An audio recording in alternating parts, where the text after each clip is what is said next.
الحمد لله وحده والصلاة والسلام على من لا نبي بعده أما بعد فأعوذ بالله من الشيطان الرجيم بسم الله الرحمن الرحيم إنما يخشى الله من عباد العلماء وقال النبي صلى الله عليه وسلم إن العلماء ورثة الأنبياء وإن الأنبياء لم يورثوا دينارا ولا درهما وإنما ورثوا العلم ومن أخذه أخذ بحظ وافر صدق الله العظيم وصدق رسوله النبي الأمي الكريم ونحن على ذلك لمن الشاهدين والشاكرين والحمد لله رب العالمين۔ حالات کے قدموں میں کلندر نہیں گرتا، حالات کے قدموں میں کلندر نہیں گرتا، ٹوٹے جو ستارہ تو زمین پر نہیں گرتا، گرتے ہیں بڑی شوق سے سمندر میں دریا، گرتے ہیں بڑی شوق سے سمندر میں دریا، لیکن کبھی دریا میں سمندر نہیں گرتا۔ سامعین محترم، یہ دنیا تضادات کا مجموعہ ہے کہ اگر بلندی ہے تو پستی بھی، گرمی ہے تو سردی بھی، پھول ہے تو کانٹا بھی، بہار ہے تو خزاں بھی، صدق ہے تو کذب بھی، ظالم ہے تو مظلوم بھی، عالم ہے تو جاہل بھی، داعی الخیر ہے تو داعی الشر بھی۔ غرض اس کی حکمت اور فلسفہ یہ سمجھ میں آتا ہے کہ کسی ایک چیز کی پہچان اور قدر و قیمت اس وقت ہوتی ہے جب اس چیز کی دوسری ضد موجود ہو، جیسا کہ عربی میں محاورہ ہے تو غرف الاشیاء بازدادها، کہ اگر اس دنیا میں غریبی کا وجود نہ ہوتا تو امارت کی قدر کون کرتا، اگر بھوک کا نام و نشان نہ آتا تو شکم سیری کی قدر کون کرتا، اگر بیماری نہ ہوتی تو صحت کی حفاظت کون کرتا، اگر جہالت نہ ہوتی تو انسان علم حصول کے لیے اتنی مشقتیں کیوں برداشت کرتا۔ سامعین محترم، پس زمین کے پشت جب جہلوں سے خالی ہے تو ضروری ہو کہ علماء بھی موجود ہوں۔ اگر یہ دنیا فرعون اور قارون کے وارثوں سے خالی ہے تو ضروری ہے کہ انبیاء علیہ السلام کے وارثوں سے یہ بزم جہاں خالی نہ ہو۔ میرا تو یہ دعویٰ ہے کہ اس دنیا میں کسی چیز کا وجود اتنا ضروری نہیں جتنا علماء کا وجود ضروری ہے۔ میرا یہ دعویٰ آپ کو بہت بڑا معلوم ہوگا، لیکن میں دلیل کے ساتھ ثابت کروں گا کہ اس دنیا کی بقا علماء حق سے مربوط ہے۔ اگر علماء نہ رہے تو تو بھی نہ رہے گا۔ اس لیے حدیث شریف میں آیا ہے لا تقوم الساعة حتى لا يقال في الارض اللہ اللہ، بے شک کہ اللہ تعالیٰ کا دین کسی کا محتاج نہیں، بلکہ یہ تو عالم اسباب ہے۔ اس دنیا میں کسی چیز کا کوئی نہ کوئی سبب ہے، ہر اثر کا کوئی نہ کوئی مؤثر ہے، تو اسباب کے پیش نظر کہا جا سکتا ہے۔ سامعین محترم، اگر یہ علماء نہ ہوتے تو انبیاء علیہ السلام کے ورثاء نہ ہوتے، اگر یہ علماء نہ ہوتے تو قرآن و سنت کے تراجم متواتر نہ ہوتے، اگر یہ علماء نہ ہوتے تو اولیاء نہ ہوتے۔ سو بار سوارے ہم نے اس ملک کے گئے سوئے برہم کو،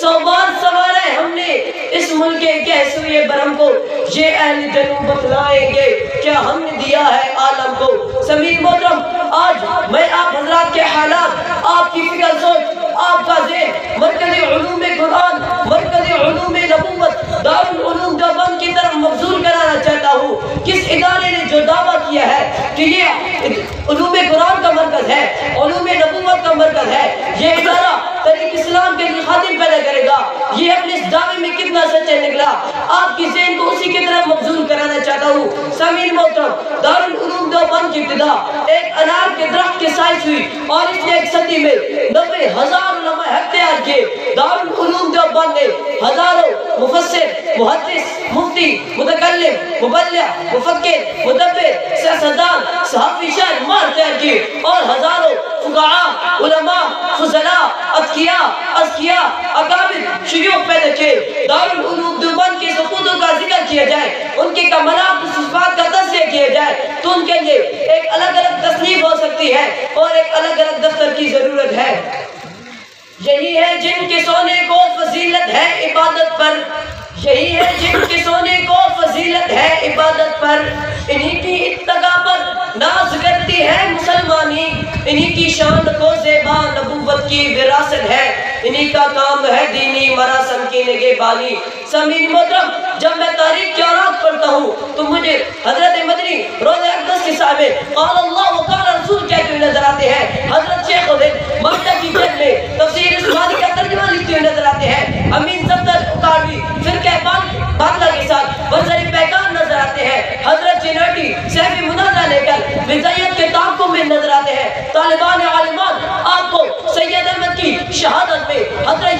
کی ریاست میں امیر شریعت عطا اللہ شاہ بخاری کی خطابت میں مفکر اسلام مفتی محمود کی سیاست میں علامہ خالد محمود کی عدالت میں مفتی تقی عثمانی کی وکالت میں حضرت مولانا خواجہ خواجگاں خواجہ خان محمد کی خاموشی میں حضرت مولانا اعظم طارق شہید کی عظمت میں حضرت مولانا حق نواز جنگلی کے ذکر میں حضرت مولانا احمد علی لاہوری کے ذکر میں حضرت مولانا انور شاہ کشمیری کے انوار میں حضرت مولانا اعظم طارق شہید کی عظمت میں اسار القاسمی کے اسار میں ضیاء القاسمی کی گفتار میں قائد جمعیت حضرت مولانا فضل الرحمان کی قیادت میں دین مسلم کے خدمات کے وہ راز پہنا ہے جن پر وکلا ہونا بھی اغیار کی بس کی بات نہیں، جن کی مثل مزید پیش کرنا بھی متضر نظر آتا ہے، وہ خدمات جن کو دیکھ کر قوم مرتے حیرت میں گم ہو کے رہ گئی۔ سمیر محترم، آج میں اس مختصر وقت کے اندر علماء دیوبند کی کیا عظمت بیان کروں، آخر میں بس اتنا ہی کہوں گا کہ دیوبند کی عظمت کو ترازو میں نہ تولو، دیوبند کی عظمت کو ترازو میں نہ تولو، دیوبند تو ہر دور میں انمول رہا ہے۔ باطن سے دبنے والے اے آسمان نہیں ہم، باطن سے دبنے والے اے آسمان نہیں ہم، 100 بار تو ہمیں آزما چکا ہے، وما علینا الا البلاغ المبین۔ ماشاءاللہ ماشاءاللہ۔